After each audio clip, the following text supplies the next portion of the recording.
చెడు స్వభావం కలవారిని తెలిస్తే వాళ్ళు సొంత వాళ్ళైనా పరాయి వాళ్ళైనా ఎవరైనా సరే పక్కన పెట్టండి.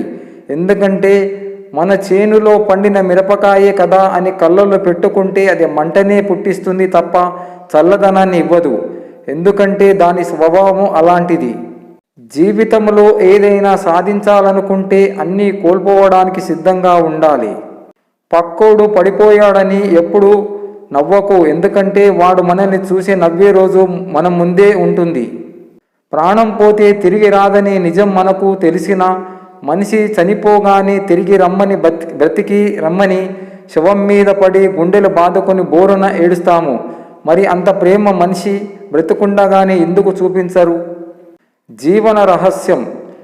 జీవితం మనిషికి దేవుడిచ్చిన వరం. నిన్న కలిగిన బాధను తలుచుకుంటూ కృంగిపోక నేడు కనిపిస్తున్న వాస్తవాన్ని గమనిస్తూ రేపటి ఆనందం కోసం దారులు వెతకాలి. ఇదే మానవ జీవిత రహస్యం. మనిషి 3 కాలాలు సద్వినియోగం చేసుకొని జీవితాన్ని నిలబెట్టుకోవాలి. కాలాన్ని వృధా చేసి చేతులు కాల్చుకోకూడదు. క్షణక్షణం సాధన చేయడమే ఆదర్శ మానవుడి సహజ లక్షణం. మనిషి కలల ఫలితం తెలిసేది వర్తమానమే. అది ప్రత్యక్ష దైవంతో సమానం. వర్తమానో భవ.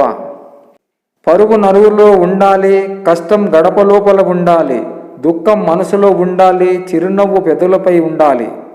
ఒక మనిషి చనిపోవడానికి ఒక్కసారి విషం తింటే చాలు, కానీ బ్రతకాలంటే రోజు ఎంతో విషాన్ని దిగమింగాలి.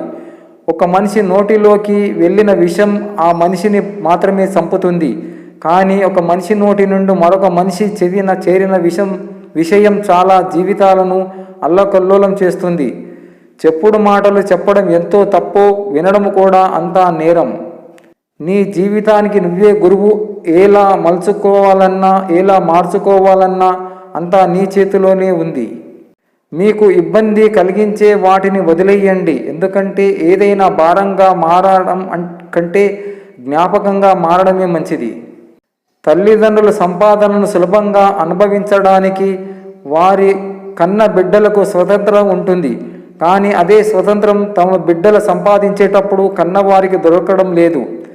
తల్లిదండ్రులు తమ సంతానం ఎంత మందమైనా ఒక్కరే కష్టపడి పెంచి పెద్ద చేస్తారు.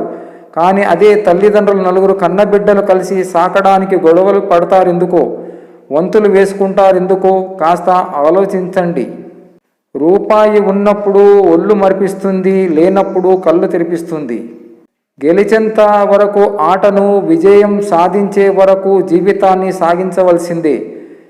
తీరం చేరాలంటే తుది వరకు ఈదవలసిందే.